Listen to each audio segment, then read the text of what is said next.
Hey everyone, this is Brian with Simple Homesteading. Glad you're with us today, and we're going to continue our series that we started on meals in a jar. Now today, I'm going to give you just what is called a base mix. In other words, what we're going to put together today is going to go in many meals in a jar. Specifically, we're going to be working on soups. And while this mix wouldn't go in every soup, it would go in a lot of soups that are creamy. And so cream of mushroom, you can do your own cream of mushroom, cream of chicken. This soup base will end up going in macaroni and cheese. And so today I want to do just this soup base and teach you how to put it together. And we're going to be talking about some of the ingredients that maybe you can't get off your regular grocery store shelf, maybe at Whole Foods, Trader Joe's, something like that, not sure. But we can tell you where you can get them, and we'll leave links below. Also, I want to let you know that the recipe for this is going to go by pretty quickly, but I'm going to leave it in the video description also below. So don't worry that you're not able to write things down fast, or that you'd have to go back and end up watching this a bazillion times in order to get the recipe. It's going to be below. You can just copy and paste and then print it out for your own recipe book. Well, some of the things that you're going to need is, I would suggest that you get a half-gallon canning jar, as well as one of the funnels for a canning jar. It's going to make getting the ingredients into the canning jar a whole lot easier. It's still going to be a little messy, but it's going to be a whole lot easier. Also, we're going to talk about later how you seal this and preserve it. I would also encourage you to get oxygen absorbers that you can get at most food preparation stores, storage stores. You might even find these at Walmart and Meijer, not sure. You can always call ahead. You can get these on Amazon. They're very inexpensive, and we're going to talk about why you're going to want this instead of vacuum sealing your jar here. So let's go ahead and start putting the ingredients in. The first thing you're going to want is 4 cups of dried milk powder. Now this is different than just the milk powder that you get at the store that you add water and it makes milk. This is not that. And so if you try to do this recipe with that, it's not going to work. And so you need dried milk powder. Now we get ours from 2 different sources. We buy ours off of Amazon, and right now we prefer the Hoosier Hill Farm brand. And that's not to say that other brands are bad. And again, Hoosier Hill did not pay me to say this. This is just what we bought. Also, we have a lot of, I'm not sure what they call them. They're not really Amish stores because they're run more by the Mennonite, Mennonite, German Baptist. And then some Amish will do stuff like this, but we have a lot of those stores where you can go and get a lot of bulk foods. They have nice delis as well as a lot of other products, and we get to those often, and so you're also able to get this at those stores. And so again, this is 4 cups of dried milk powder. If you're not sure about what that is, go ahead and message me in the bottom, and we'll give you a link to where you can go get that. Matter of fact, I'll do that. I'll put a link to this in the below the video. So you're going to want 4 cups of milk powder. Now we're going to try to get this into the jar as carefully as possible. And so we're going to use some things to help us along here. So we'll get all of this put into the jar. Oh, that came close, didn't it? I think making a mess.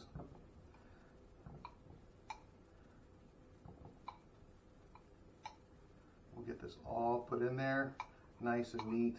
And again, we'll talk to you about why you cannot and should not vacuum pack these. If you have a vacuum packer like a Food Saver with a canning jar adapter, things such as that. So we'll go ahead and get all 4 cups of milk powder put in here. Also, know that you can adjust this recipe as you want. You might want to add some things to change the flavor profile. That's okay. We would certainly encourage you to do that. One of the things that we're going to do in the future is we're going to take these, make these in front of you after we make the meals so you can see what they're like. We'll give you an honest feedback on what we think they are as far as the taste and things like that. Well, the next thing that you want is 1.5 cups of corn starch. 1.5 cups of corn starch. Now this is quite messy, so I'm going to be a little careful here. When I was trying to measure it out, it was going all over the place. And so again, 1.5 cups of corn starch. Now, if you're new to our channel, or if this is the first time that you're watching this and you're wondering, why in the world would I go to all this work to do this? I will work to leave a link to a previous video where we explained the why. Why am I doing this? Why would a person do this? So again, we've got all of that in there. Try to get every last little bit. It's not science, but we want to make it as close as we can to the original measurements. All right, so we're going to go ahead and go through a number of the items that we have below. I pre-measured these all out with my little cheat sheet sticky notes, so we know how these all go in. We're going to want 1.5 tablespoons of dried onion flake. If you remember, we talked about the fact that a lot of this stuff you can grow and dry on your own, and a lot of times you cannot end up eating these things fast enough, or even if you store them in a root cellar or in a place that replicates the humidity and the temperature of a root cellar, things don't always last. And so it's often good to dry these things and then use them in meals such as this. So this is why we do that. 2 teaspoons of dried thyme. 1.5 teaspoons of dried parsley. And then 1 teaspoon of basil, 1.5 teaspoons of black pepper, and then 1.5 teaspoons of garlic powder. Now this is garlic powder that we made from our own garlic. I also did that in a previous video. Maybe we'll link that in the video also. I was telling my wife, when you get garlic powder at the store and you open it up and smell it, it smells garlicky. But friends, when you make your own garlic powder, I'm holding it here and I can smell it pretty strong. And so this is just really, really good stuff. So again, that's 1.5 teaspoons of garlic powder. 2 teaspoons of Himalayan salt or pink salt. We have both. We have the Himalayan salt we just grind up in a container, but you can also buy it bulk like at Sam's Club where we got this. And so again, 2 teaspoons of pink salt, and then 2 tablespoons of sour cream powder. Now this is another thing that we bought from Hoosier Hill Farms, and we got that off the internet. You can also get this at those Mennonite deli stores, and so again, you can find this. It's not going to look like this. It'll come in bags. They buy it in large bulk quantities, and then they package it down. So again, you're going to want 2 tablespoons of sour cream powder, and that's it. That's going to be your cream soup base. Now, the reason why we're going to use an oxygen absorber instead of a vacuum packer is because of the fact that as you would vacuum it up, a lot of these fine particulates, these powder particles would get up into the hose of the vacuum packer and end up ruining your machine. Now, we're going to be using this with some other things, such as noodles and rotini and things like that, in a jar, in a smaller quart jar. And we will use our vacuum packer, and we'll talk about why we use a vacuum packer then and not now. So again, if you're going to use this quickly, obviously you can go ahead and not worry about putting an oxygen absorber in it. This is a jar full of oxygen absorbers, and so it gets rid of the oxygen in this jar really, really fast, and so you'll hear how it's sealed. Did you hear that pop? And so just take one of these out, and you're going to end up putting it in here.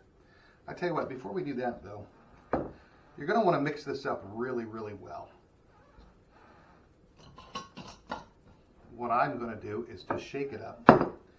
So I'm going to go ahead and put a lid on this tight and just shake this up and try to mix it as well as I can.